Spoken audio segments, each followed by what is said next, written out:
Dejen, les doy, voy a poner, tengo un mensaje. No es de que ya entró Álvaro. Dejen, modifico tantito para que pongamos la clase. Sí, muchas gracias. Buenas tardes, doctora. Hola, Álvaro, ¿cómo estás?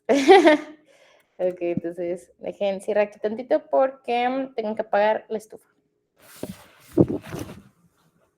Luis, pórtate bien en lo que estamos.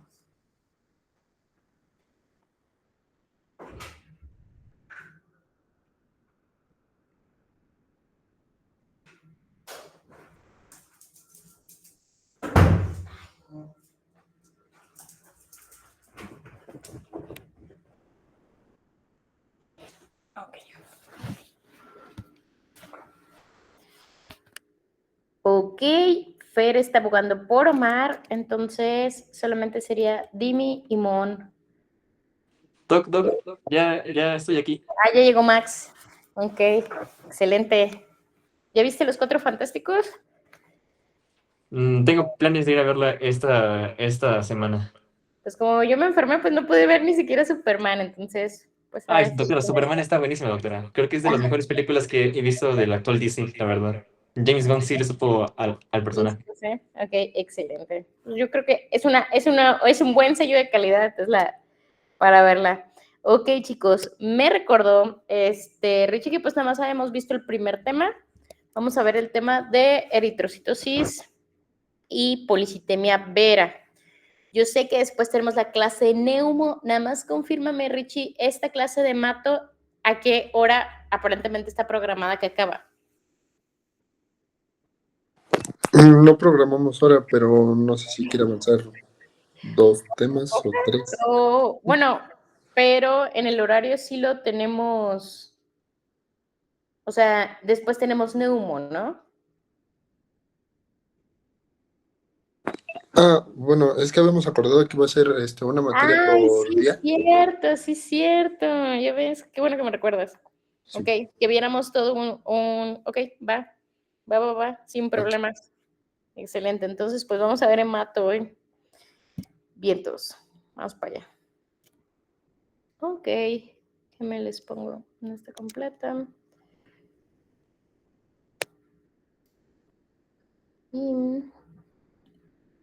Va, sí se ve, ¿verdad? A ver si en esta ocasión conocen al Tobis que ya anda por aquí. Ok, chicos, ¿ustedes cómo definirían qué es una eritrocitosis?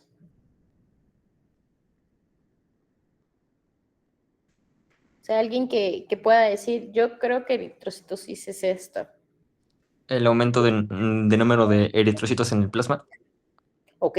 O sea, es un aumento de la masa eritrocitaria, ¿no? Entonces tengo eritrocitos de más, que aparentemente no nos preocuparía, pero yo creo que es un buen tema para empezar. ¿Por qué? Porque podemos dar a malas interpretaciones. Entonces, voy a ver si hay alguna manera que pueda como que ver el chat de ustedes al mismo tiempo que la presentación, pero parece ser que no. Ok. Esto que están viendo aquí en pantalla es una gráfica que lo que nos señala la gráfica son dos vertientes. Acá. La gráfica tenemos un eje que es el eje de las Y, donde nos habla de viscosidad. Si ustedes alguna vez han visto un paquete de sangre en las películas, o creo que algunos de ustedes ya han llegado a ir a hospitales, o a veces han ido como que a pegarse a algunos internos para ver cómo es ir a un hospital, un paquete de sangre es viscoso. Si se han llegado a cortar, realmente no es como que sea agua de Jamaica. O sea, la sangre tiene cierta viscosidad. Entonces, tenemos el primer eje que habla sobre la viscosidad, pero relativa a la sangre, o sea, el suero. Y en el eje de las X tenemos el hematocrito en porcentaje. Más o menos de lo que ustedes apenas están conociendo de hemato, ¿cuál es la cifra normal de hematocrito?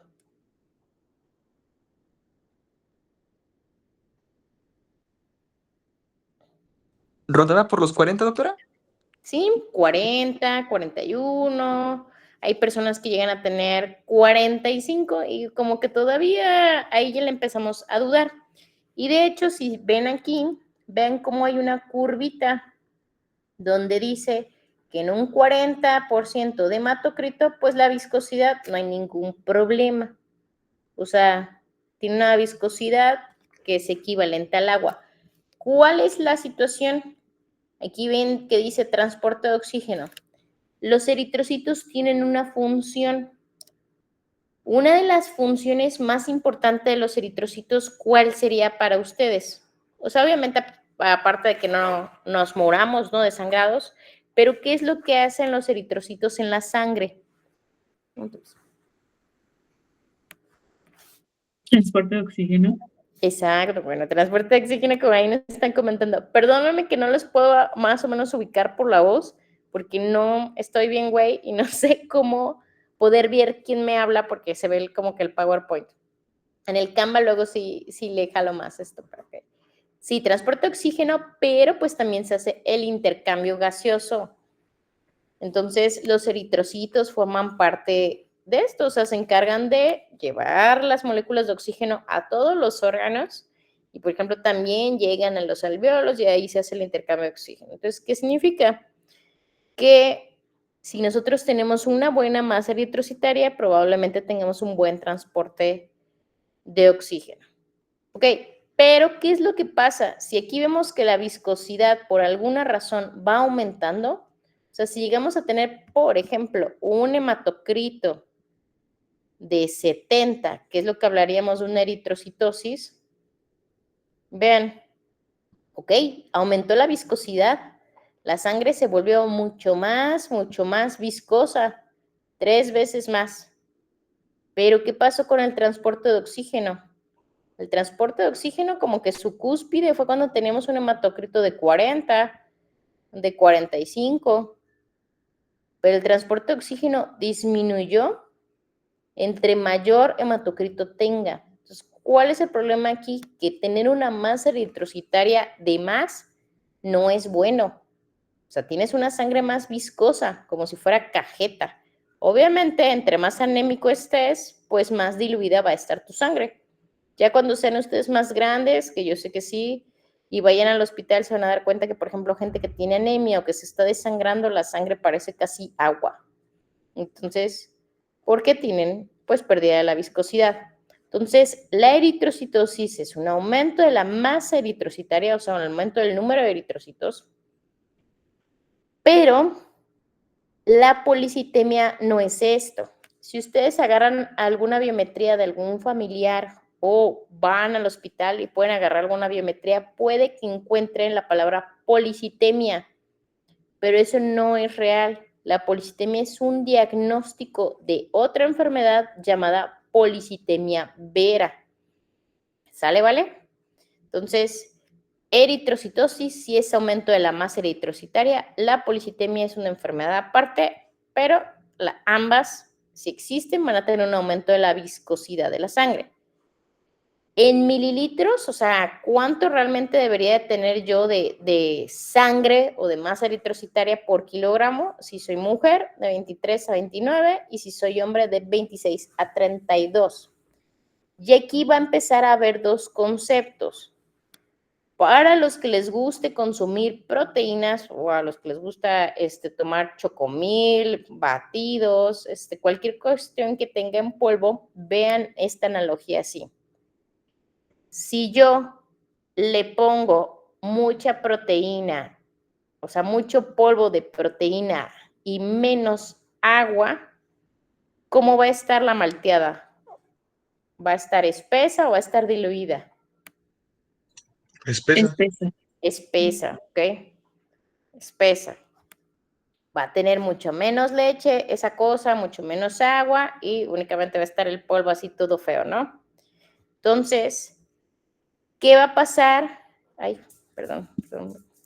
¿Qué va a pasar si yo, al contrario, le pongo la misma agua que siempre ocupo, un vaso, pero le pongo menos masa eritrocitaria? Pues nada, va a estar diluida, ¿ok? Entonces, va a estar diluida. Tenemos diluida y vamos a tener concentrado. Y ahora imaginémoslo lo contrario. Yo le pongo a todos los 3 vasos les puse 500 mililitros. El primer vaso que ya vimos es el vaso que yo le pongo 500 mililitros, pero me paso de un montón de polvo. O sea, tengo un aumento de la masa eritrocitaria, entonces va a estar concentrada, que sería la absoluta. O sea, me estoy pasando de eritrocitos y tengo el mismo plasma. Pero la relativa, ¿qué es? La relativa es de que en vez de ponerle la misma agua, ocupo mucho menos agua y es pura, y la masa eritrocitaria, o sea, el polvo pasa las 2 cucharadas que me dicen. No sé si se vaya entendiendo como el concepto. Entonces, ¿qué significa? Existe algo llamado eritrocitosis relativa. Significa que tengo una masa eritrocitaria normal, no está aumentada, pero mi plasma circulante está disminuido. ¿Qué enfermedades creen que pueda causar eso? O en un ejemplo, en la medicina que nos cause eso.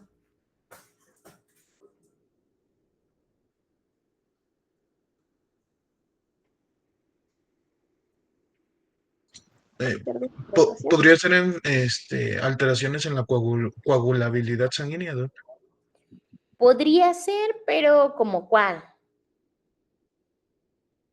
Aquí, más que coagulación, estamos buscando entre una situación de que tengo poco plasma, que asemeja que tuviera mucha sangre cuando no es así. Les voy a poner un ejemplo. Bueno, a ver, ¿Tercer espacio, doctora? puede ser tercer espacio. Hay una enfermedad típica de nuestro país de tercer espacio. ¿Cómo se llamará esa? Oh, ¿Mande?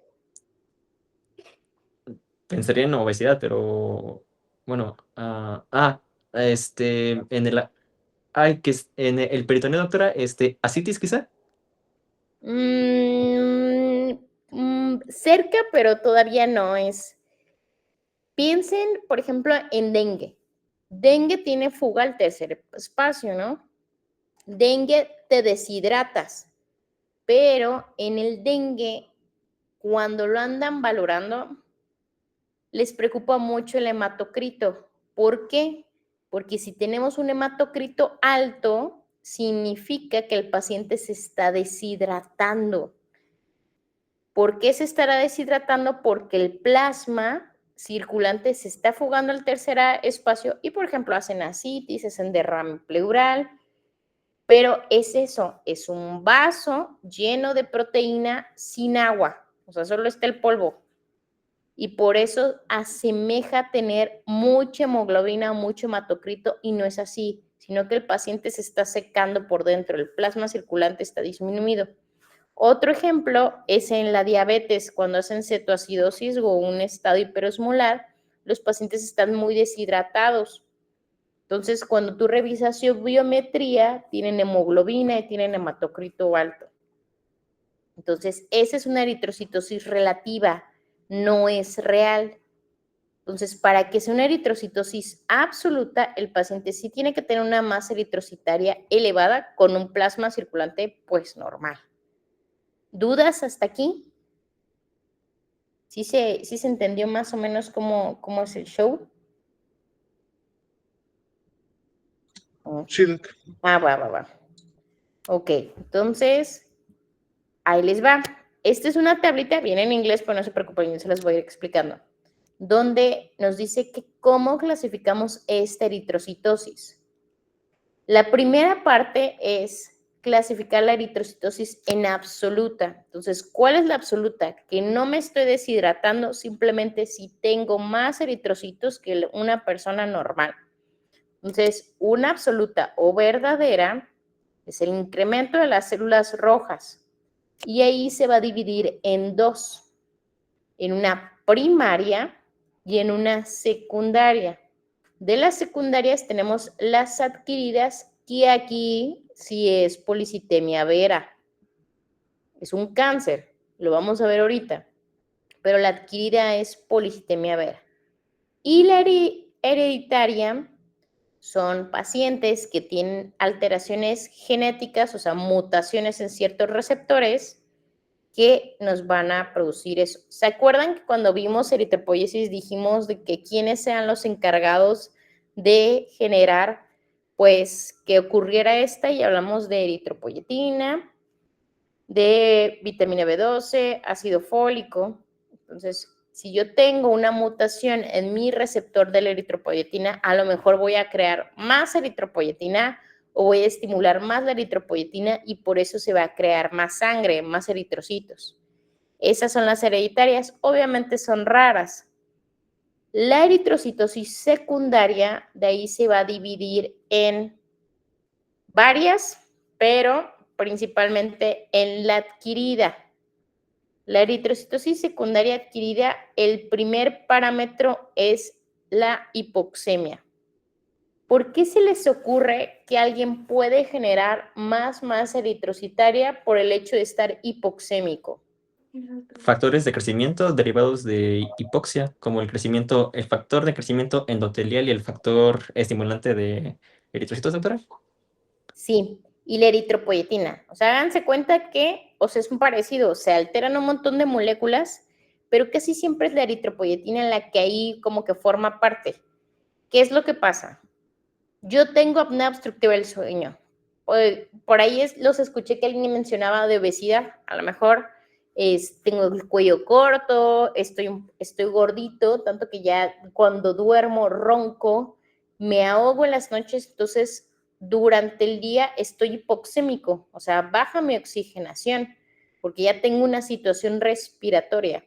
Entonces, como ando hipoxémico de manera constante, o sea, no es que tenga neumonía, no es de que me haya pegado el frío, no es de que me hayan dado un golpe en el tórax, es de todos los días de mi vida yo ando con el oxígeno bajo. Me he acostumbrado, sí, pero ¿por qué? Porque mi sistema, o sea, todo mi organismo dice, ay, güey, este vato está respirando menos, está metiendo menos oxígeno. Entonces, ¿qué es lo que se le ocurre al organismo? Decir, el transporte de oxígeno de él está bajo.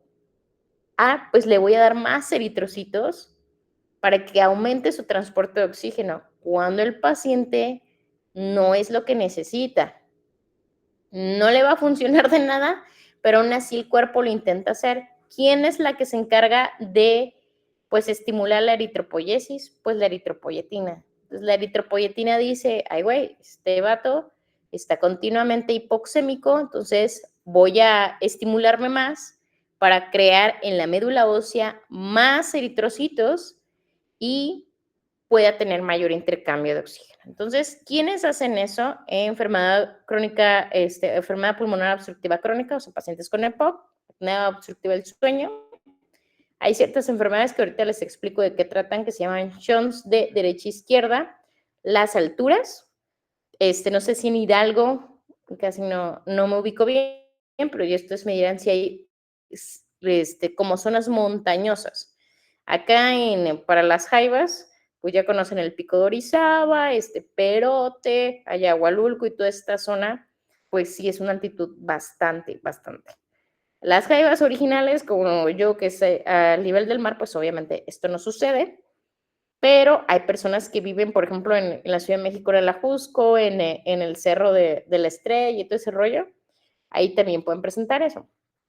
Los pacientes que sean fumadores, la verdad, fumar sí te genera una hipoxemia crónica.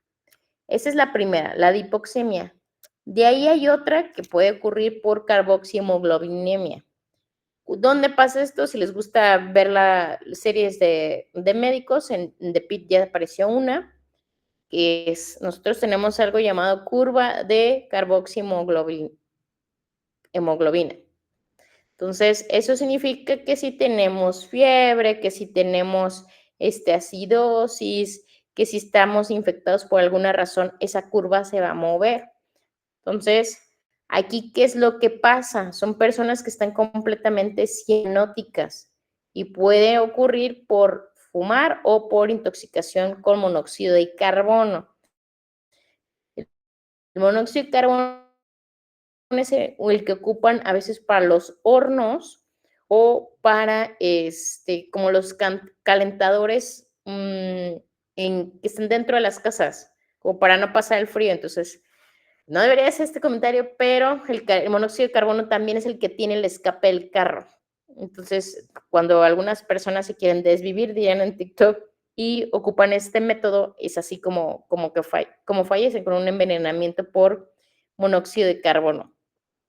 De ahí, la siguiente es, si ya vimos que la eritropoyetina es la que dice, ay, este tiene la carboxihemoglobina alta, está hipoxémico todo el tiempo, voy a producir más, pues ahora imagínense si existiera algo que hiciera que la eritropoyetina per se hubiera más.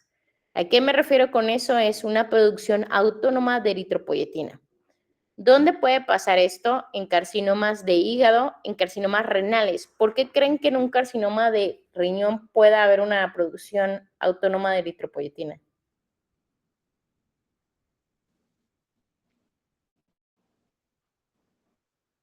Pues por estimulación de la glándula, doctora. Ajá. Alteración celular.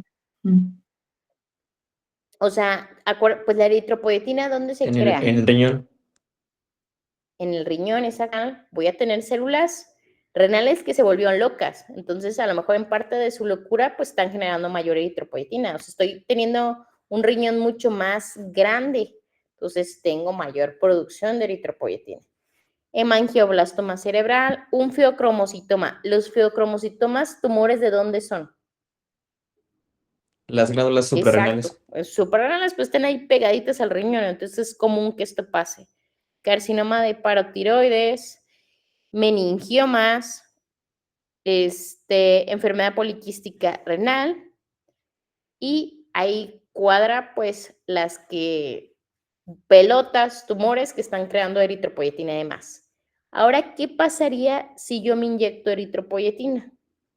Eso se llama epodoping. Entonces, yo soy atleta de alto rendimiento y quiero rendir más. Quiero ganar el Tour de France y quiero tener una ventaja sobre mis adversarios, por decirlo así. Entonces, si yo ya sé que el eritrocito sirve para el intercambio de oxígeno, pues a lo mejor necesito que me ayude, que yo aguante más en ese concurso. No no crean que esto es real, pero hay quien lo hace. Entonces, y puede ser que sí genere alguna situación por ahí y pues se considera trampa, ¿no? Entonces, esto se llama doping de eritropoyetina. La eritropoyetina sí existe, eritropoyetina exógena. Acuérdense que es la que se le da a los pacientes que viven con enfermedad renal. Entonces, sí se puede administrar, es cara. No solamente existe así, también hay quien hace autotransfusiones y pues también se considera trampa esto. Ahorita les voy a comentar un caso. De ahí, de etiología incierta, por ejemplo, puede pasar después de un trasplante renal o por esteroides anabólicos o andrógenos. Y ya la segunda de las adquiridas, o sea, que no aparece en la infancia, tiene que ver con todas estas cosas extrañas que la verdad no es para el estudio de médico general, ni siquiera para el mío. Entonces, únicamente sepan que también hay una parte hereditaria.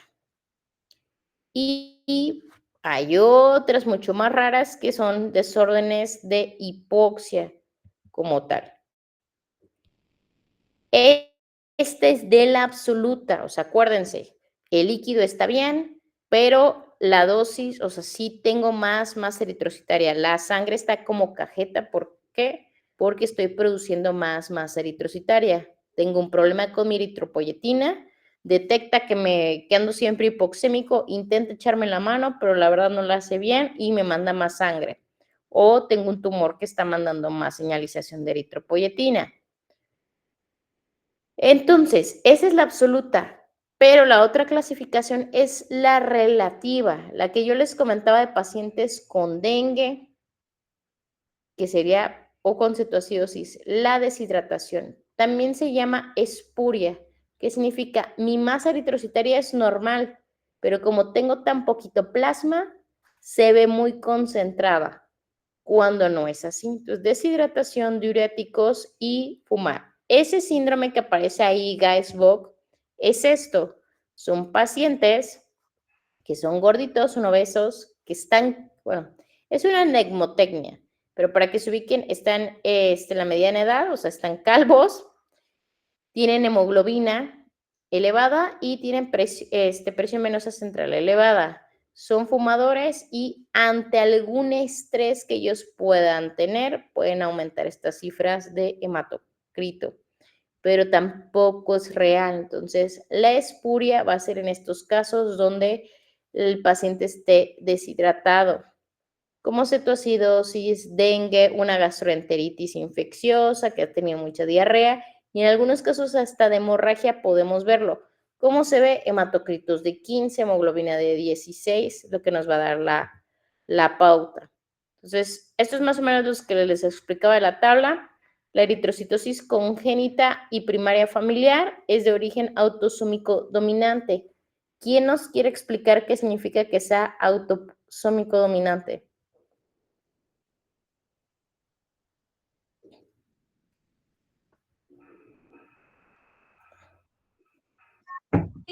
¿Es en ¿Que los es genes hereditario? autosómicos?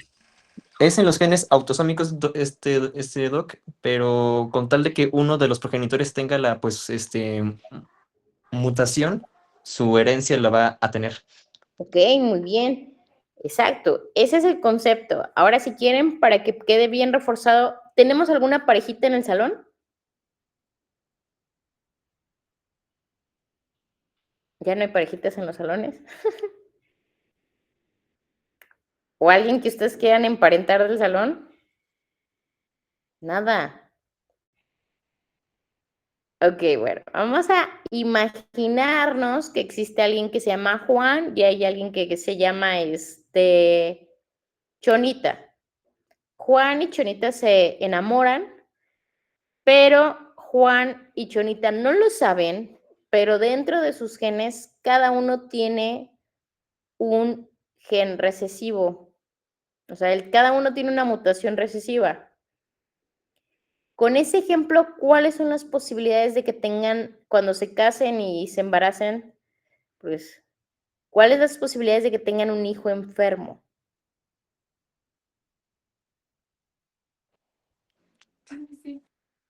Es de 1 a 4, ¿no, doc? Exacto, es 25%. O sea, que si tienen 4 hijos, uno probablemente sea, no es como que fidedigno, por decirlo así, pero es lo que se espera. O sea, que pueda salir un hijo de ellos porque tuvieron la mala suerte de encontrarse 2 personas con una mutación recesiva. O sea, la posibilidad es así, es uno enfermo, 2 portadores y uno que probablemente esté completamente sano. Pero eso únicamente es una estadística. Pasaba mucho, ya no existe ese programa, si ustedes no lo vieron, pero le pueden preguntar a sus papás. Antes había algo que se llamaba Teletón, que pues todo México le donaba. La verdad sí estaban, o sea, para los pacientes pues sí estaba padre porque era gratis. Entonces veían muchas patologías de mutaciones, trisomía.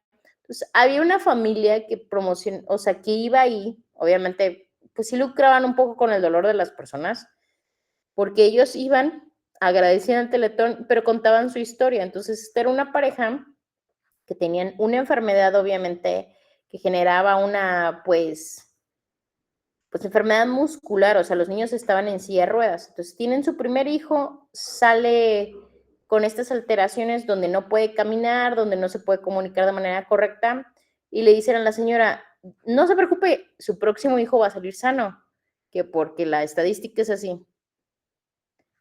La señora se vuelve a embarazar y su otro hijo también tiene la enfermedad. Entonces le dicen, entonces ahora es una señora que trae 2 niños en una silla de ruedas.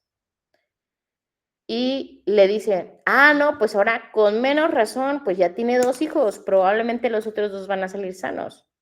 el tercero también sale con la enfermedad. Entonces, no es como que fidedigno, pero sí es así como comenta su compañero. Aquí únicamente ahora imagínense que Juan y Pepita, solo uno hubiera tenido la mutación, se pasa inmediatamente a su descendencia, porque es un autosómico dominante. Esto funciona también para los rasgos.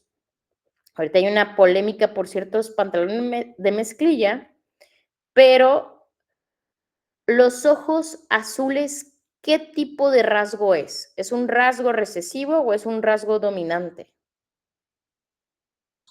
Recesivo, exacto. Por eso hay, a pesar de que bebas en Europa, no es tan común.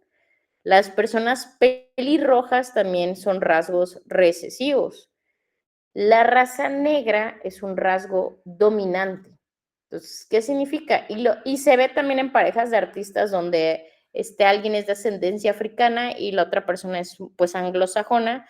Los niños salen pues mestizos, por decirlo así, o sea, salen con un Fitzpatrick, que es la escala de los colores de acorde a nuestro fototipo de piel, entre 3 y 4, o sea, su piel es más oscura que blanca porque es un autosómico dominante. Entonces, este tipo de genética es dominante, solo necesitamos que alguien tenga la mutación para que se pase. ¿Y cómo se ve en una biometría hemática? Tenemos cifras normales de leucocitos, o sea, de glóbulos blancos, tenemos cifras normales de plaquetas. Nuestra eritropoyetina en plasma está disminuida y se asocia a mutaciones, pues probablemente porque es congénita. Aquí tengo una carita triste de que las manifestaciones cardiovasculares pues, son las peores. Los pacientes mueren de esto, a pesar de las flebotomías. ¿Saben qué es una flebotomía?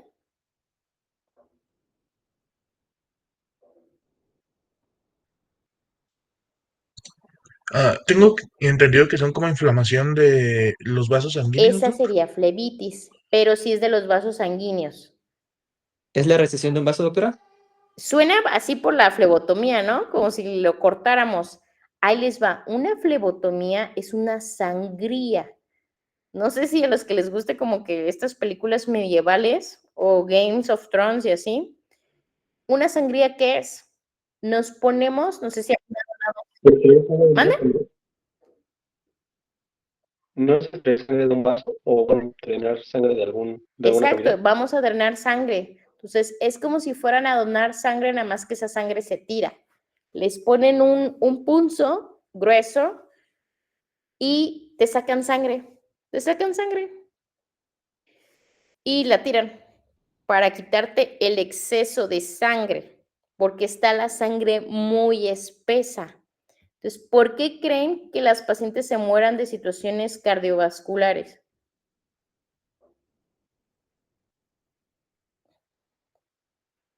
Por toda la carga, bueno, por el aumento de los elementos formes de la sangre, doctora, esto no es como que mayor carga para el corazón y al fin y al cabo, pues, bueno, a largo plazo lleva a una insuficiencia por el aumento del trabajo ventricular. También puede haber riesgo de trombosis, ¿no? Trombosis. Más que nada trombosis. Aunque las plaquetas están bien, la sangre está muy espesa. Entonces, para que nosotros nos dé un trombo, ¿qué es lo que pasa? Pues la sangre tiene que correr, o sea, tiene que hacer en cada latido, tiene que mandar los 5 litros de sangre a todos lados. Pero si la sangre está espesa, también como ambos dijeron, o sea, ambos están correctos, le va a costar más al corazón bombearla y también hay más posibilidad que en algún momento del camino se quede pues como estancada y ahí se empieza a formar porquería y haga trombos. Esté hiperviscoso, entonces por eso pueden morir de situaciones cardiovasculares, tanto falla cardíaca porque el corazón se cansa, o sea, hace un súper esfuerzo de estar moviendo esa sangre espesa a el hecho de que la sangre ya se estancó y hizo una trombosis coronaria, o sea, es un infarto agudo al miocardio, ¿ok? Eso es la congénita primaria y familiar, que recuerden que son de las absolutas. O sea, esta es una eritrocitosis absoluta primaria, que puede ser congénita familiar. Vamos a ver de las absolutas la secundaria. Entonces, tengo absoluta, que es un aumento de la masa eritrocitaria con un aumento de la producción. ¿Cuál era el ejemplo? Es el paciente que hacía la apnea obstructiva del sueño, ya se dio cuenta mi sistema que estoy siempre hipoxémico porque me ahogo por mi cuello, entonces la eritropoyetina dice tengo que producir más y produce más. Aquí hay dos vertientes, una que es la apropiada y la inapropiada. La apropiada que es cuando el paciente sí tiene una hipoxia tisular y entonces intento aumentar la masa eritrocitaria para minimizar la hipoxia. Y la inapropiada es cuando no es compensatoria. ¿Cuál creen que sea la de la apnea obstructiva del sueño? ¿Apropiada o inapropiada? Inapropiada, ¿no? Yo pensaría que inapropiada, pero al final nuestro sistema cree que nos está haciendo un bien. Aquí las inapropiadas, ¿cuáles serían? Los tumores. El tumor no me está buscando compensar nada, nada más está como loquito produciendo más y más eritropoyetina que me está haciendo más sangre. Y en la de fui al Tíbet y llevo viviendo 7 años en el Tíbet, entonces produje más eritrocitaria pensando que me podía minimizar la hipoxia, aunque ya sabemos que no es cierto porque pues al final no me va a ayudar. Entonces, la eritrocitosis secundaria apropiada, por ejemplo, son las alteraciones por el cambio de altura. Este es el Everest, estos son los monjes tibetanos y esto es en Machu Picchu. Entonces, aquí cerca, en Sudamérica, también hay una altura, a veces hasta ingieren cocaína para aguantar esto, la hoja de coca. Y aquí hay dos vertientes. Tenemos algo llamado enfermedad de las montañas aguda. No, a mí me chocan las películas de como de nieve, de montaña, y así me dan flojera. O sea, siempre se los comen los lobos, se cae alguien. Pero no sé si han notado que de repente se empiezan como a deschavetar. O sea, cuando están perdidos así en la pinche montaña y ya pasó la avalancha, ya uno se lo comió el lobo, y se empiezan a deschavetar, es por esto. Porque el hecho de que nosotros hayamos subido tan rápido nos genera una hipoxia cerebral. O sea, no nos está llegando ese aporte de oxígeno de la manera adecuada y empiezan con cefalea, insomnio, edema cerebral y pues al final se mueren de edema pulmonar. ¿Qué hay que hacer en esos casos? Bajarlos de la montaña. ¿Por qué les pasa y se mueren en las películas? Pues porque nadie los baja y nadie los rescata. Corrige con esteroide, oxígeno y acetazolamida. Probablemente, ahorita acaba de, creo que un chico se subió creo que se fue a la Malinche, un chavito de 14 años, a la Jusco, creo. Entonces, pues hay que tener cuidado con eso. No se puede ir a escalar sin entrenamiento o sin equipo necesario para esto. Aquí no va a haber eritrocitosis, ¿por qué? Porque no se está compensando nada, eso fue de manera aguda. Donde si hay una eritrocitosis secundaria que busca compensar lo que está pasando, es en algo llamado enfermedad de las montañas crónicas. Son personas como ellos, tienen una larga exposición y ellos se cree que genéticamente los monjes tibetanos o las personas de Perú tienen cierto gen que los hace que puedan lograr vivir tantos años sin que les afecte esto. El ejemplo que yo les voy a dar es que aquí hay una comunidad que se llama Conejos o también por el cofre de Perote. Muchas de estas personas siempre dicen, es que está chapeadito de su cara, mira cómo está rojito. Son personas que viven en las alturas. ¿Y por qué se ven rojitos? Porque tienen más eritrocitaria. Entonces, las personas pálidas están anémicas. Las personas que están rojas, rojitas, tienen más eritrocitaria. No sé si conozcan a alguien que fume mucho, probablemente esté chapeado todo el tiempo. ¿Por qué? Porque ya tiene más eritrocitaria. Tú te puedes dar cuenta si alguien fuma también con su biometría hemática. Entonces, Estas personas, si no se compensa como muy bien, pues van a tener eritrocitosis, cianosis, hipertensión arterial pulmonar y, bueno, a ellos se les puede dar al april. ¿Alguien sabe qué son las acropaquias?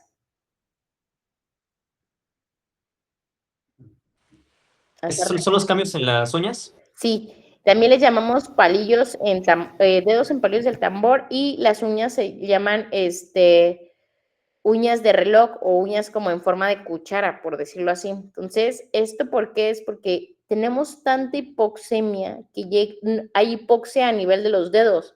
Entonces, no llega a haber, hay hipoxia tisular en las uñas y no se forman de manera adecuada. Entonces, cambian. ¿Saben a qué se parece? A las baquetas de las baterías musicales. Entonces, los palitos que tienen así como un chipotito. Así se ven. Entonces, cuando ustedes vean que alguien tiene eso, significa que probablemente todo el tiempo esté hipoxémico. No solamente los monjes tibetanos, pacientes que fuman, pacientes que tuvieron exposición a humo de leña. Esto nos va a servir para exposición de humo de leña, pacientes que tienen enfermedades del corazón. Otras que van a ser apropiadas, si escuchan unos ronquidos, no soy yo, es el Tobis, tenemos enfermedad pulmonar obstructiva crónica. Esta se da por tabaquismo, es el EPOC, pero también en México ya hay una alta incidencia de exposición a humo de leña. Hipoventilación alveolar, personas que estén tan gorditas que les cueste trabajo, pues como que levantar el tórax para respirar, apnea del sueño, y esta cosa llamada síndrome de Eisenmenger. Esta está difícil, pero de pura casualidad, ¿alguien sabe qué es?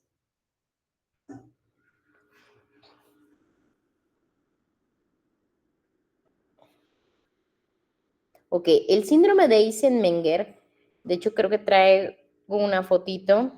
Miren, estas son las acropaquias, ¿ok? Dedos en palillo de tambor y las uñas también tienen cambios, que se ve como si fuera del reloj, como que la capsulita. Entonces, miren, se ve como una baqueta.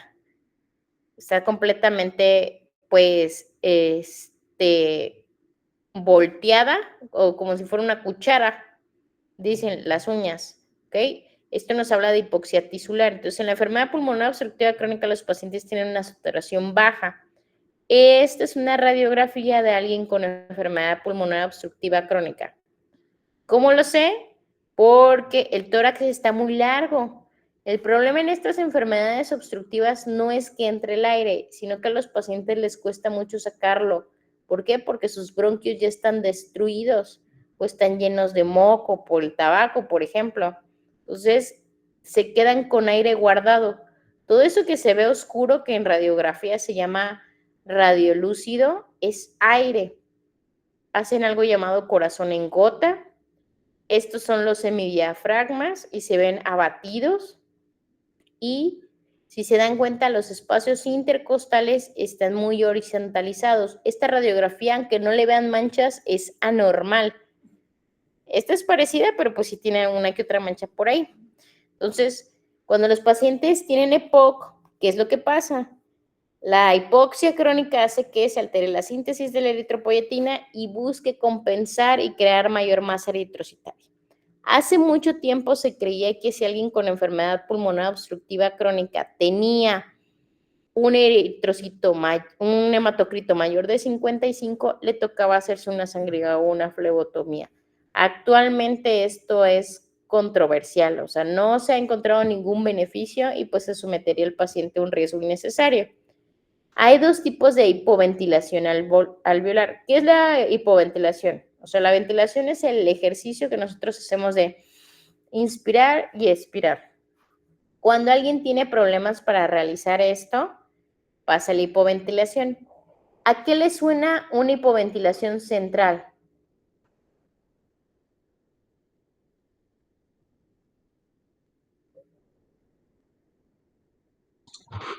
A que habría signos centrales como cianosis en labios o...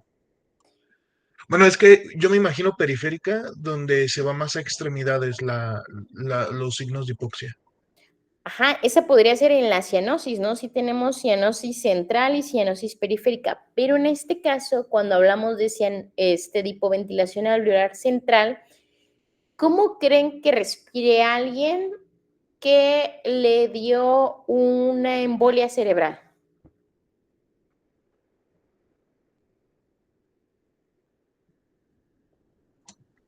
¿Es el patrón respiratorio de Cheyne-Stokes, quizá? Por ejemplo, en Cheyne-Stokes, ¿qué es lo que pasa? De repente el paciente respira muy rápido y deja de Y respirar. apnea, sí. Ajá, hace la apnea. Entonces, eso es una hipoventilación alveolar. Los pacientes casi siempre que tienen alguna situación neurológica, cuando ven que los tienen con el tubo y la ventilación mecánica, es porque dejan de respirar, porque su bulbo que le dice, oye, tienes que respirar, no lo hace. Entonces, hacen la apnea. Entonces, esto es de origen central. Va a haber personas que pueden llegar a hacer eso por alguna otra situación. Y la periférica es, imagínense a alguien, por ejemplo, que tuviera una distrofia muscular que no le permite el diafragma moverse, tiene una escoliosis severa, tiene parálisis cerebral, pero que le ha ocasionado, pues, que esté completamente como atrófico. Entonces, a eso se refiere con hipoventilación. O sea, es algún problema o es de los músculos respiratorios o de la caja torácica periférica, o es nivel central que no me permite hacer bien la respiración. Esta es la apnea obstructiva del sueño. Este es un equipo de CPAP que se le pone al paciente para que cuando haga la apnea no la haga realmente, que el ventiladorcito chiquito la haga por él. Entonces, en menos del 6% pueden llegar a tener eritrocitosis. Y ese es el síndrome de Eisenmenger. A ver, ¿ustedes qué ven de diferente en las fotitos del corazón?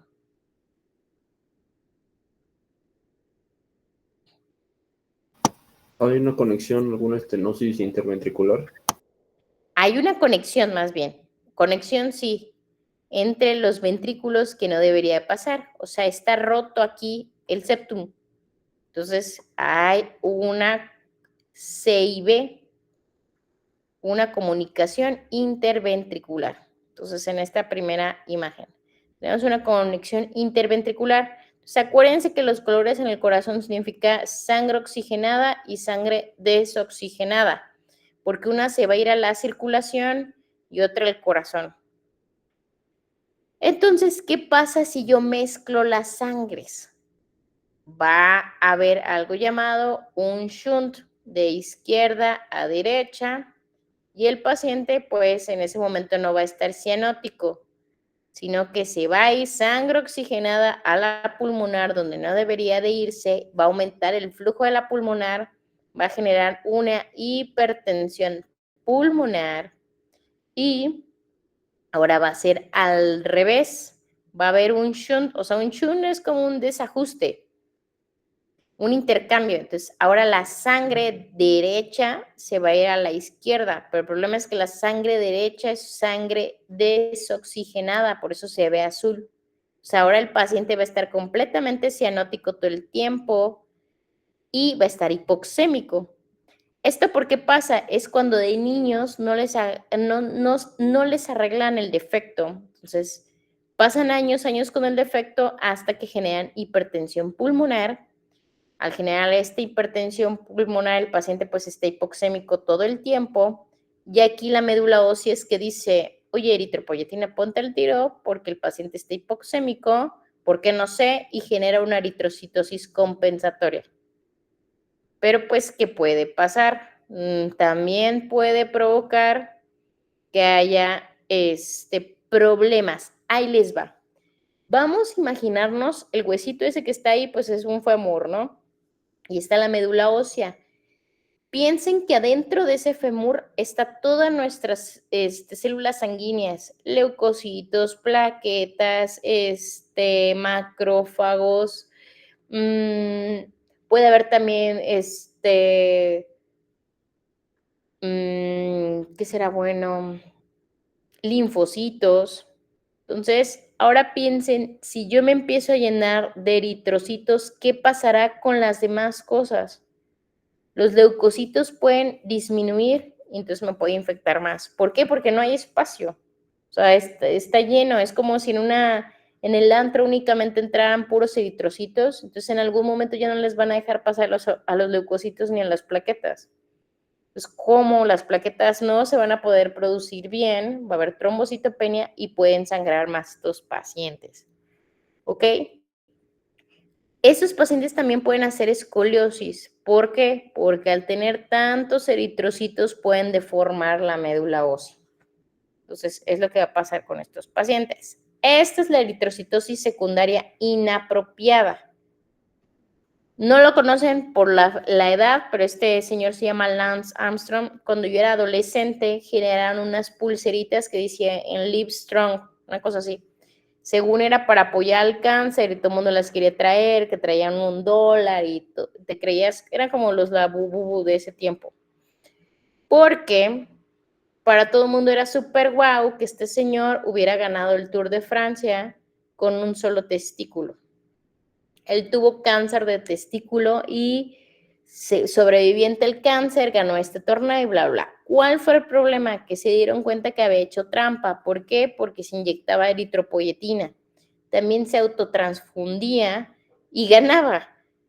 Y no solo es eso, que también ese uso de eritropoyetina y de esteroides y de las autotransfusiones se asocia a, pues, también producción, o sea, la probabilidad de tener cáncer en algún momento. Entonces, pues pareciera que él se lo provocó, pero también hizo trampa, le quitaron todas sus medallas. Ya mucho más raro, pues son las inapropiadas, que yo les mencionaba que son por tumores. Hay un síndrome muy raro que se llama síndrome de Tempi y la test de telangiectasias. ¿Cuáles son las telangiectasias? Estos puntitos que se ven ahí en el labio del paciente. La E es de eritrocitosis con eritropoyetina elevada. La M es de gamapatía monoclonal. Esto no se me estresen, vamos a ver gamapatías monoclonales en el curso.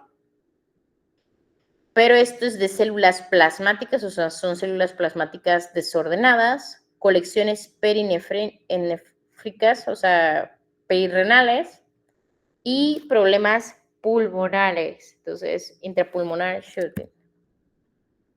Ya pasando de las eritrocitosis reales, verdaderas, las aparentes o ficticias o espurias, acuérdense que ya lo mencionamos, tengo un aumento de hematocrito, pero no porque tengo una masa eritrocitaria aumentada, sino porque mi volumen plasmático es bajo. ¿Cómo se resuelve esto? Tratando la causa. O sea, si tengo un dengue, pues tengo que hidratar al paciente de alguna manera, tengo que buscar que no tenga tanta pérdida del tercer espacio para poderlo hidratar bien. Si tengo una cetoacidosis, pues tengo que corregir la glucosa de mi paciente. Este es un algoritmo de qué se debe de hacer o cómo podemos abordar a los pacientes si encontramos un paciente con hemoglobina elevada y con una masa eritrocitaria pues elevada. Lo que tenemos que hacer primero es solicitarle una medición de eritropoyetina en sangre. Y miren, si se dan cuenta aquí dice, pero que el paciente no tenga flebotomías previas. Entonces, pido el nivel de eritropoyetina en sangre. Si mi nivel de eritropoyetina en sangre es bajo, voy a sospechar de dos cosas. De policitemia vera o de eritrocitosis congénita primaria, que es la primerita que vimos, que es la autosómica dominante. ¿Cuándo sospecho de policitemia vera? Cuando tengo esplenomegalia, trombocitosis y leucocitosis, porque recuerden que en la primaria congénita no teníamos problemas en las plaquetas, sino teníamos problemas en los glóbulos blancos. Si mi eritropoyetina es más de 5 y mi paciente está cianótico, pues sospecho que es una eritrocitosis secundaria intentando compensar algo. Una enfermedad cardíaca congénita como el Eisenmenger que vimos o una enfermedad pulmonar crónica. Si no es así, probablemente mi paciente está cianótico porque hizo una metahemoglobinemia por monóxido de carbono o por alguna droga. Si alguien conoce los poppers ocasionan esto. Entonces tienen que el éxtasis también, entonces tengan cuidado. Si mi paciente no está cianótico, pero tiene eritropoyetina mayor de 5, debo considerar que es una eritrocitosis, pero puede ser adquirida y puede ser por cánceres. Miren, aquí ya están todos los tumores. ¿Ve? ¿Dudas hasta aquí? ¿Nada?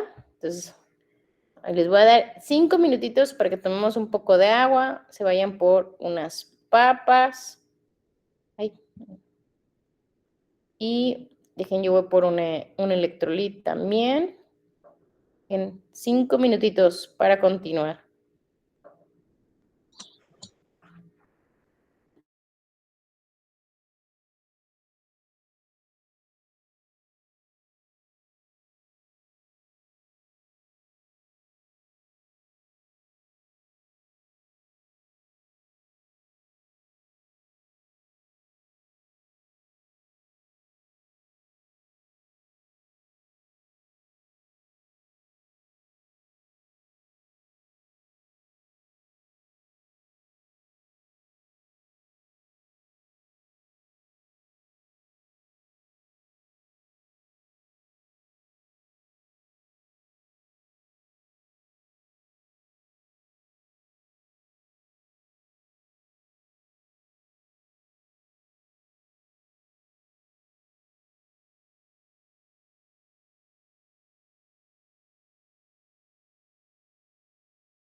Listo. Entonces, vamos a seguir. Y, ok. Esto es policitemia vera, ¿sale? ¿Alguien ha escuchado hablar de esto en algún momento?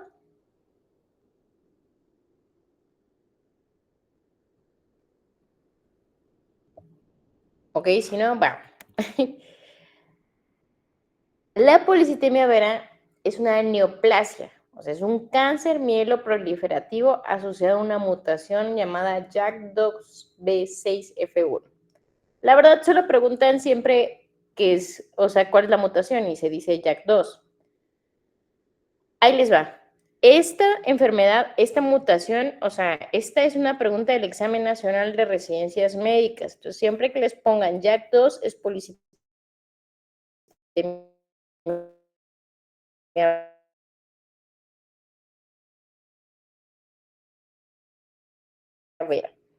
¿De qué habla? De que hay un aumento de leucocitosis, trombocitosis, el paciente va a tener esplenomegalia, prurito, síntomas constitucionales y fallo en la microcirculación.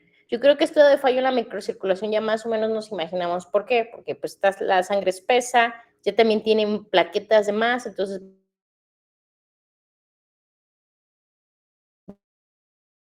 va a empezar toda trombosis y este problema puede llegar a ser algo llamado mielofibrosis. La mielofibrosis es que nuestra médula ósea se ponga fibrosa y puede llegar a también a ser algo llamado leucemia amiloide aguda. ¿Quién me dice cuáles son los síntomas constitucionales o a qué nos referimos con eso?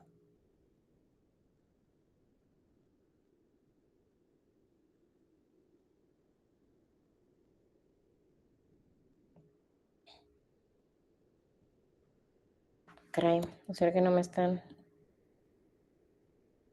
No, sí estoy, ¿no? Eh, Me Sí lo vimos, sí. esperaron que ya bueno, Dana, dime. según tenía entendido, cuando hice el trabajo de policitemia vera, hablaba de una pérdida de peso y lo trataba como síntoma constitucional, pero no sé cuáles podrían ser los otros. Sí, ahí te va a dar muy bien. Entonces, uno de los principales es una pérdida del peso. Estamos hablando de más del 30% en menos de 6 meses y obviamente no intencionada, ¿no? O sea, alguien que te diga, es que baja mucho de peso, no estoy a dieta. Y también hay otros que en algún momento les llaman síntomas B, cuando se habla del linfoma, que es algo llamado diaforesis nocturna. El paciente despierta completamente empapado. Ese puede ser. Y astenidia, o sea, bajo de peso, me siento cansado todo el tiempo, no quiero hacer nada, no tengo fuerza. Entonces, esos son los síntomas constitucionales. El hecho de perder peso y no tener ganas de hacer nada, no tener fuerza de nada, obviamente que no esté asociado como a depresión. Y esto pues nos va como que traduciendo, dándonos pauta de que aguas puede ser un cáncer, ¿ok? Entonces, ahí les va. ¿Por qué sucede la policitemia vera? Es porque una de nuestras células hematopoyéticas simple o la multipotencial, ¿se acuerdan que vimos como un arbolito donde había ciertas células y se iban creando? Se transforma, se vuelve mala y va a sustituir a las policlonales. O sea, se considera que es un usurpador. O sea, es una célula multipotencial que va a sustituir a las policlonales y va a producir pues puros eritrocitos. ¿Por qué? Por una mutación JAK2 que va a activar a la eritropoyetina. Eso es lo que va a pasar. ¿Cuáles son las características clínicas? Tiene un inicio insidioso. ¿Eso qué significa? Que puede ser que no te des cuenta. ¿Por qué está Tom Cruise ahí? Porque por la edad, aunque no lo crean, Tom Cruise tiene 60 y tantos años y esta enfermedad es de personas adultos mayores, o sea, ya de 60 y tantos. El inicio es insidioso, por eso se ve que está haciendo ahí sus maniobras, porque realmente puede ser que no se den cuenta que tienen esta enfermedad, aunque puede presentarse a cualquier edad.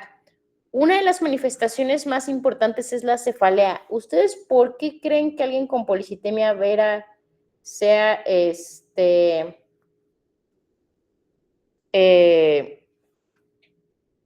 probable que tenga cefalea? ¿Por la hipoxia? Podría haber Más que por la hipoxia, ¿por qué más? Se supone que la cefalea, doctora, también es por una... bueno, se da generalmente por la pues distensión de los vasos pues en la cabeza y en este caso por un aumento de la pues masa eritrocitaria podría pues generar esto. Sí, es por el aumento de la masa eritrocitaria y sí tiene que ver los vasos. Pero ya casi están llegando al punto, pero ¿por qué? por un Porque aumento de la presión. De la hay un aumento de viscosidad. la presión arterial. Ajá, o sea, como que cuesta más trabajo. ¿Se acuerdan que platicamos de que al corazón le va a costar más trabajo bombear? Ahora imagínense de que yo estoy intentando pensar, o sea, en lo que me está preguntando la doctora Mariana en este momento, pero ahora imagínense si mi sangre está espesa. Obviamente el riego sanguíneo a nivel cerebral pues va a ser mucho más difícil. Entonces, síndrome de hiperviscosidad. La cefalea es por eso, porque la sangre va a estar pesada en todos los sistemas. Entonces, en el cerebro va a ocasionar cefalea. ¿Saben qué es esto de prurito acuogénico? ¿Era la picazón en las manos por el agua caliente, doctor? Sí, más que en las manos es en todo el cuerpo, pero sí hay una situación ahorita en las manos que les voy a enseñar, pero sí es por agua caliente. O sea, es como que esto es muy importante porque es como patoneumónico característico. El paciente te dice que cuando se baña con agua caliente le empieza a picar todo el cuerpo. No hay, o sea, no existe este momento alguien que diga, ah, es por eso. No se sabe realmente por qué pasa. Se cree que a lo mejor el hecho de que en la superficie el agua con más no hay una forma que yo les pueda decir, ah, chicos, miren, esto pasa por la molécula tal. No, solo se sabe que esta enfermedad tiene eso. Puede haber gota, trombosis creo que es obvia porque está más viscosa, entonces se vuelve más espesa, hay más posibilidad de que se hagan trombos. Y úlcera péptica. Aquí está un poquito, no les podría decir bien por qué estos pacientes se asocian más a esto, pero tienen deficiencia de hierro. ¿Por qué creen que tengan deficiencia de hierro? Por una sobreproducción, doc, que ahora sí que sería por consumo. Sí, por consumo, o sea, estoy ocupando mis moléculas de hierro en mi hemoglobina y en mi hematocrito chafón.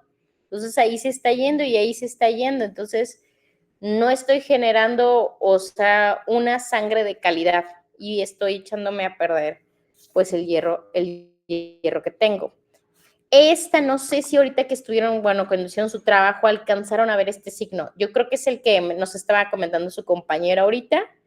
Es un signo que se ve esta como imagen completamente rojo en palmas y plantas. Duele y sienten que les queman los pacientes. ¿Saben cómo se llama eso?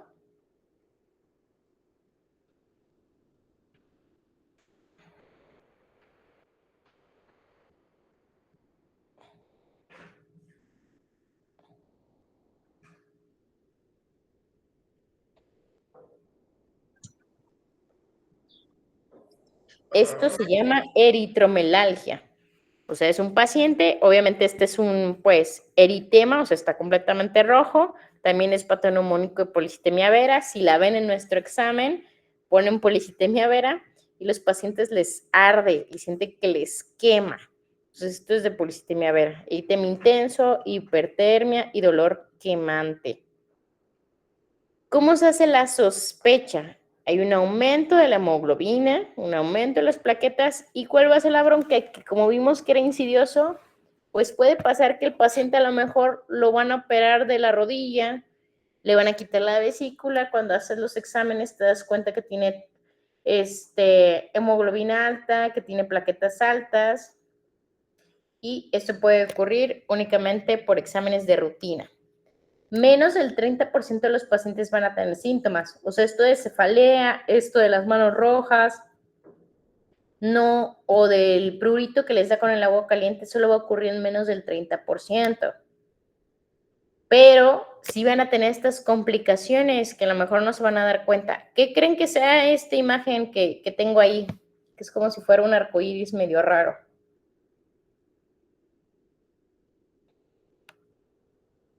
¿Es similar a un fosfeno? Ajá, exacto. Similar a un fosfeno, pero se llama escotoma esto. O sea, puede haber dos formas. O sea, el fosfeno es que veamos como lucecitas, ¿no? Pero esto es como si viéramos pues un arco iris en medio con un huequito. Y el otro, el escotoma, pues son manchas negras. ¿Esto por qué va a pasar? Porque también en nuestro nervio óptico o en nuestra retina necesita sangre. Si la sangre está espesa, se va acumulando y puede originar esto. Puede haber vértigo, diplopía. ¿Eso a qué se refiere?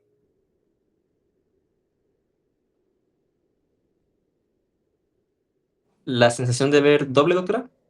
Ver doble. Entonces, ver doble.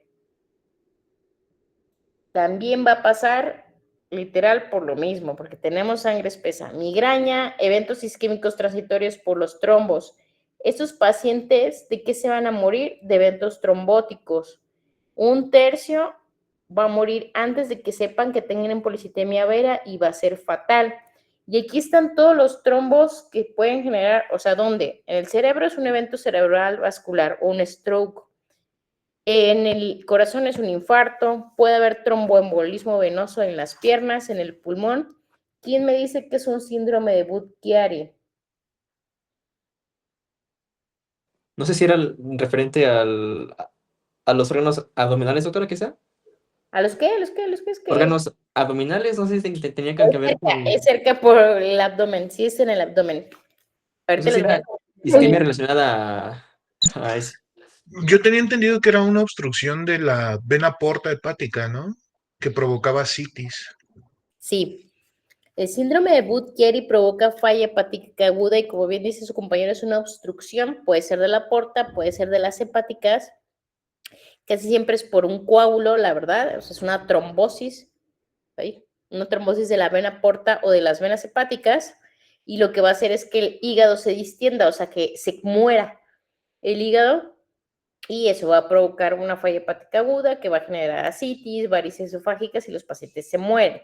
La trombosis venosa cerebral también. Aquí está la foto del Budd-Chiari. Entonces, miren, están las hepáticas ahí, pero también tenemos la porta.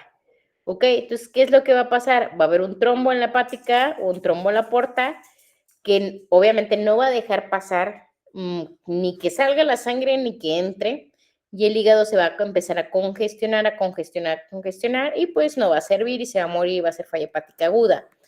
Esto obviamente se va a ver aquí porque la policitemia vera es un estado de hipercoagulabilidad. O sea, tengo muchas plaquetas, tengo mucha sangre, entonces me voy a coagular fácil. Pero donde también se puede ver un Budd-Chiari en pacientes que tengan trombofilias. O sea, que tengan propensos a hacer coágulos, y en las mujeres se asocia a uso de anticonceptivos. Entonces, también puede pasar, los anticonceptivos también se asocian a ser formadores de trombos.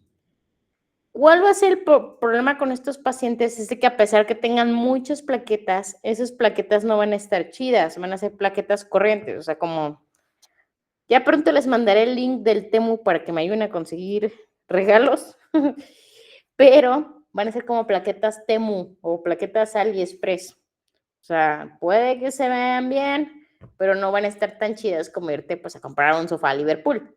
Yo la verdad sí compro mucho el Temu, pero pues para ahorrar. Entonces, si yo no tengo buenas plaquetas, o sea, voy a tener demasiadas, pero chafonas, pues no sirve de nada que las tenga.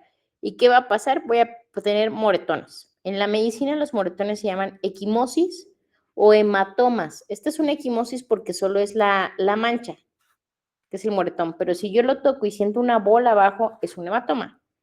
El 25% de estos pacientes van a tener sangrado gastrointestinal y también van a presentar epistaxis.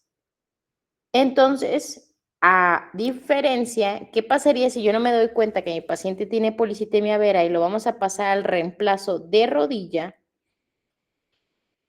O a lo mejor soy traumatólogo y no me gustó estudiar hemato, no me doy cuenta que tiene esto y creo que porque el hecho que tenga muchas plaquetas voy a poder estar ahí horas y horas en la cirugía, y si sangra no va a importar porque tiene muchas plaquetas, No es así, al contrario, el paciente va a tener mayor riesgo de sangrar porque son plaquetas inservibles.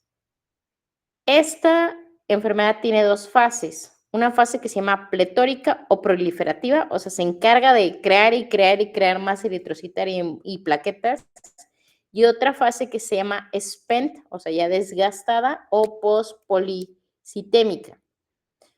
Aquí, ¿cuál es el problema? Que estos pacientes a la larga, o sea, en años que tengan policitemia vera, pueden generar algo llamado mielofibrosis, o sea, su médula ósea se seca y ya no produce nada, o leucemia aguda, pero no son progresivas.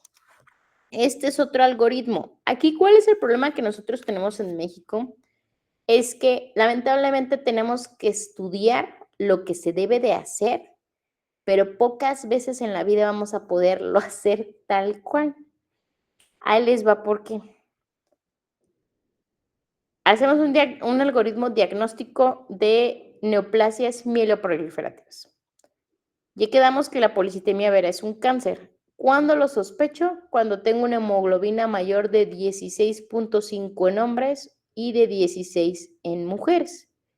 Esto obviamente sin que tenga yo, pues de que vive en las montañas, que tuviera dengue en ese momento, que fumara, ¿no? De manera, o sea, si veo una paciente que se va a operar, no tiene nada de síntomas, pero le veo la biometría y tiene 18, una mujer de hemoglobina, veo que luego le duele la cabeza, las manos, las plantas de los pies las veo rojas, bueno, policitemia, ¿no? Lo correcto sería es que le pidiéramos una mutación en tiempo real del JAK2. Pregúntenle a mí, solo he visto una en mi vida. ¿Por qué? Porque no la tienen los hospitales públicos. O probablemente la tenga el Subirán, pero el IMSS no la va a tener, o sea, no va a tener el estudio disponible. Y de manera privada en el Chopo yo creo que debe estar como unos 5,000 pesos, más o menos. Si está positiva, bueno, ya tienes el diagnóstico. Si está negativa, pues no es. Pero desafortunadamente nosotros tenemos que aprender que así se deben de hacer las cosas, aunque no las podemos hacer en nuestro medio. ¿Ok? Esa es una de las patologías que puede ser, la que estuvimos revisando por policitemia vera. De ahí, si yo tengo plaquetas mayores de 450,000, puedo sospechar de una trombocitosis esencial. Uno de mis maestros decía que si tú tienes plaquetas altas, o aquí hay de dos opciones, o el paciente está muy infectado o tiene cáncer.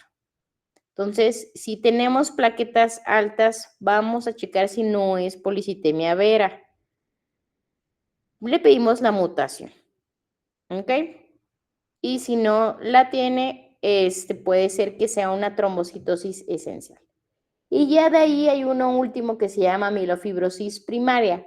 Pero aquí ya es todo lo contrario. Es un paciente que va a estar anémico, va a tener esplenomegalia y va a tener unas células llamadas leucoeritroblastos. Se hace un aspirado de médula ósea. ¿Ok? Estos son los criterios diagnósticos de policitemia vera del 2016. O sea, ya va para 10 años. Pero estos son criterios mayores. Es un paciente que tenga una hemoglobina mayor de 16.5, probablemente se les pregunte en el examen si es hombre, más de 16 si es mujer, o hematocrito más de 49 si es hombre, o más de 48 si es mujer. La otra es que de alguna manera nos demos cuenta que tiene mieloproliferación de los 3 linajes de la médula ósea, o sea, tiene muchos leucocitos, muchas plaquetas y muchas células rojas. Y el otro criterio puede ser que tengamos pues la mutación. Un criterio menor es de que encontremos una eritropoyetina subnormal sérica. ¿Ok? Ahí les va.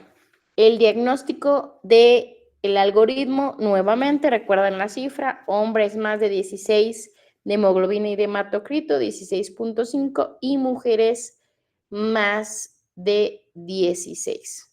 Entonces, si se dan cuenta, todo el algoritmo nos está pidiendo el JAK2, entonces sí debemos de solicitarlo. Al final, si le hacemos el tratamiento al paciente, ¿cómo hacemos que ya deje la eritropoyetina de producirse? Tenemos que hacer una mielosupresión. O sea, tenemos que disminuir la producción que está existiendo en la médula ósea. ¿Y esto cómo lo hacemos? Con un medicamento que se llama hidroxiurea. Ese sí no es caro. También le podemos dar aspirina a los pacientes. ¿Para qué? Para evitar que las plaquetas se agreguen entre sí. O sea, para evitar, ajá. Recuerden que esto, por ejemplo, se le da a los pacientes para que no se infarten. ¿Por qué? Porque si las plaquetas empiezan a hacer bulto, se van a hacer los trombos. Pero cuando no se puede, si yo tengo unas plaquetas que son más de 1 millón, pues no me conviene porque significa que tengo 1 millón de plaquetas defectuosas, entonces probablemente sangre. Y si me ponen aspirina, pues más.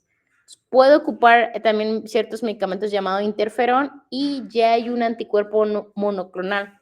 Siempre que ustedes vean que algo termina en tinibib, son inhibidores o son terapias blanco. Significa que van directo contra el problema de la mutación. Entonces, ruxolitinib es un inhibidor del JAK2. A esta figurita es lo que es una sangría. O sea, agarran una vena y ahí literal le sacan la sangre para tirarla. Entonces, esta es una flebotomía. El tratamiento de la fase pletórica, o sea, cuando se está llenando y llenando, puede ser por una flebotomía, se considera pues de bajo riesgo, está fácil, pero no me va a ayudar para quitar plaquetas ni quitar glóbulos blancos. Solamente, únicamente sangre. Y miren, me va a provocar ferropenia. De ahí, la hidroxiurea. ¿Ok? La hidroxiurea me puede ayudar a controlar la leucocitosis, la trombocitosis y la eritrocitosis. Hay otros que se interferón, los inhibidores, pero es mucho más complicado conseguirlos, entonces únicamente ahí está la tablita para que lo sepan. Entonces realmente hidroxiurea es el más recomendado. ¿A quién le vamos a dar tratamiento? Va a depender del riesgo. ¿Cómo vamos a dividir a los pacientes? Alto riesgo es alguien que, por ejemplo, ya nos hayamos dado cuenta que se trombosa. Tuvo un Budd-Chiari. O sea, imagínense, claro que ese paciente se le tiene que dar tratamiento. Riesgo intermedio es alguien que sea mayor de 60 años. ¿Por qué? Porque a los 60 años te puedes trombosar sin policitemia vera. Entonces, si ya tienes 60 años y policitemia vera, seguramente te vas a trombosar. Entonces, bajo riesgo es alguien que sea menor de 60 años y nunca se haya trombosado.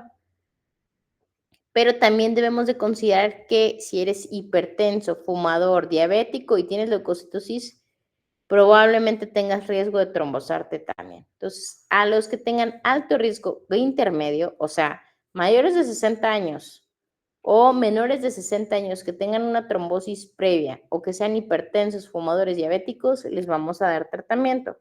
Eso con hidroxiurea, interferón o el anticuerpo monoclonal que es el ruxolitinib. Y esto es más complicado, realmente solamente es para que vayan como adecuándose. Cuando hablamos de hematología o de cánceres, va a haber ciertas definiciones, por ejemplo, remisión completa, remisión parcial, no respuesta a tratamiento. Y cada uno va a tener su razón de ser. Esto es como que muy lógico. Una remisión completa, pues es el hecho de que ya disminuya mi hematocrito, ya no necesite hacer flebotomías, mis plaquetas sean menores de 400, tenga leucocitos menores de 10. Una remisión parcial es de que, bueno, a lo mejor ya se puede disminuir mi cuenta de hematocrito, pero pues todavía me falta las plaquetas. Son cuestiones así que pues realmente eso ya es del hematólogo como tal.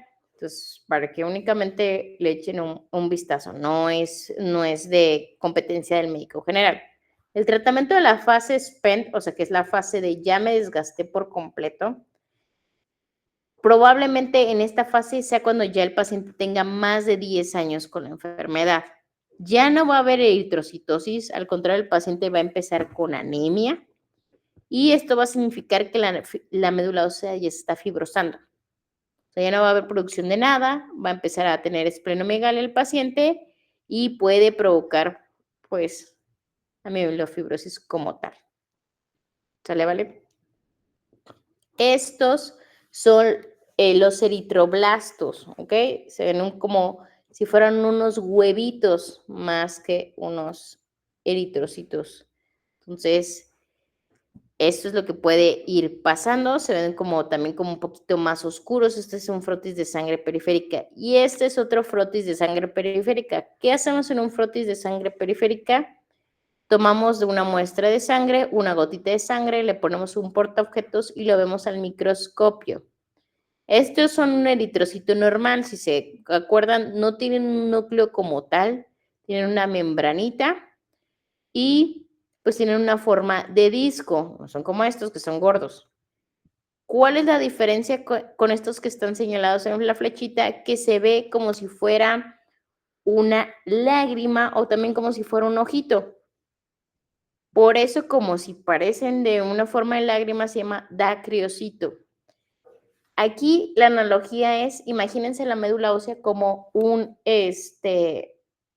contenedor y que estas fueran como masa, o sea, como masa para hacer pizza, masa para hacer pasta. Mientras en el contenedor hay espacio, pues van a tener, tú las haces en forma de bolita y no hay ningún problema. Haces bolitas y ahí las dejas en el topper. Pero ¿qué pasaría si alguien llegara y empezara a aventar un montón de bolas de masa y al final empezara a apretar el topper? Pues probablemente cambiara la forma a apachurrarse de esta manera porque nos habla de fibrosis de la médula ósea, o sea, empieza a dejar de haber tanto espacio dentro y los eritrocitos empiezan a deformar.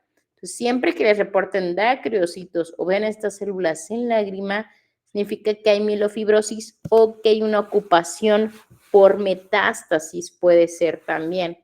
Entonces, algo está haciendo que ya no hay espacio suficiente en la médula ósea y mi eritrocito se empieza a deformar. La evaluación y el pronóstico de estos pacientes, ¿cómo se hace? Pues si el paciente únicamente nos dimos cuenta porque lo van a operar, pues la verdad el pronóstico probablemente sea bueno. Pero si tengo un paciente internado por una tromboembolia pulmonar y me doy cuenta que es una policitemia vera, pues obviamente su pronóstico va a ser diferente. O si ya cacho al paciente con una leucemia aguda que provino de una policitemia vera, pues eso va a ser el riesgo. Pero la verdad es que, ahí me espantan, la verdad es que la vida de estos pacientes puede ser normal o casi normal. No es como que vayan a entrar a quimioterapia, se les caiga el cabello o tengan una esperanza de vida de 6 meses.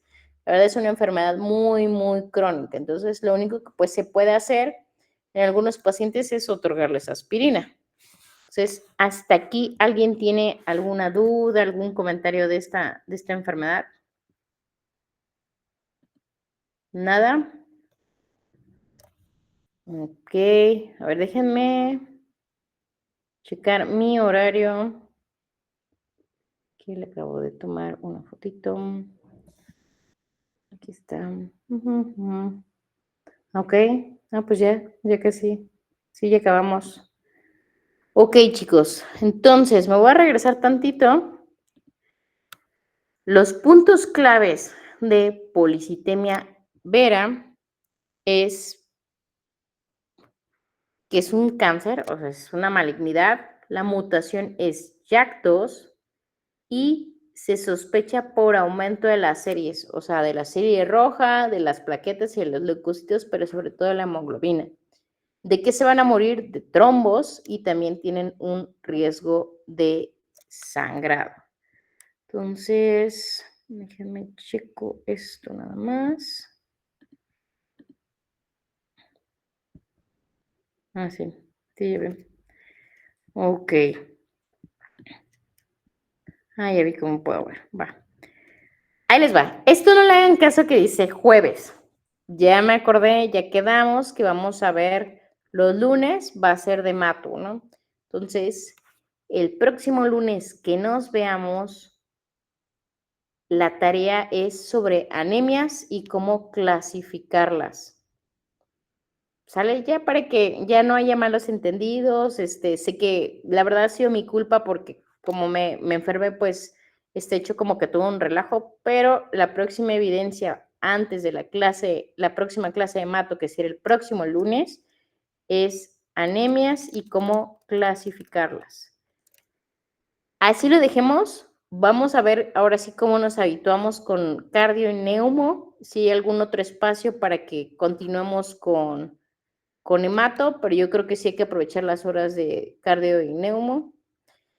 Y así lo hacemos para que no haya malos entendidos. Llueva, truene, relampaguee, yo les dé la clase o no les dé la entrega de la evidencia. Es el lunes de anemias y cómo clasificarlas. ¿Hasta aquí alguien tiene alguna duda?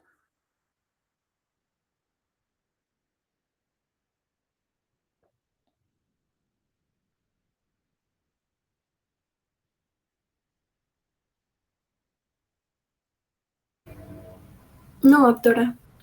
Muchas gracias, Mar. Ok, entonces, si alguien tiene alguna duda, no me acuerdo si sí hicimos un grupo de WhatsApp. Creo que sí. Bueno, si alguien tiene alguna duda, puede preguntarme ahí. Si no, pues me pueden mandar a decir con Hola. Richie. ¿Hay dudas? ¿Sí? ¿Qué? Adán. O, pues si no, me pueden mandar un WhatsApp personal. ¿Sale? Sin ningún problema. Entonces, si no hay dudas, a ver, déjense los presento, nada más que está como, me espantó hace rato. A ver, vamos a aprovechar que tenemos, porque sí, porque nos conozcamos un poquito. Déjenme, a ver. Ok, ahí estoy yo. ¿Tobis, ven? ¡Ay! Bueno, ahí está Tobis. Entonces, hoy sí, pues se aburrió mucho con mi clase, creo. Porque no estuvo ladrando ni nada. Entonces, él anda muy pendiente de sus trabajos y así, entonces. Entonces, chicos, los veo, pues nos vemos mañana, yo creo. A ver acá. Ajá, nos vemos mañana. Pero, ¿cuál quieren que veamos mañana? ¿Mañana vemos cardio o mañana vemos neumo? Cardio. Ok, mañana vemos cardio entonces, para que yo ahí tenga preparada la actividad para cardio. Va que va, chavos. Nos vemos entonces mañana a las 6 de la tarde con cardio. Doc, una ¿no? pregunta. Bueno, es que yo llegué después de que pasó de la lista. A ver, déjame ver. Espérame, Tobis, que voy a quitar la falta. Amón. Dimi no llegó, ¿verdad? Bueno, Dimi no está. Ok. Ya. Pues. Está bien. Ok, va. Ya se las quité a los dos. Ok, entonces nos vemos mañanita a las 6. Adiós. Hasta luego, doctora. Nice. Gracias. Adiós, Doc. Bye.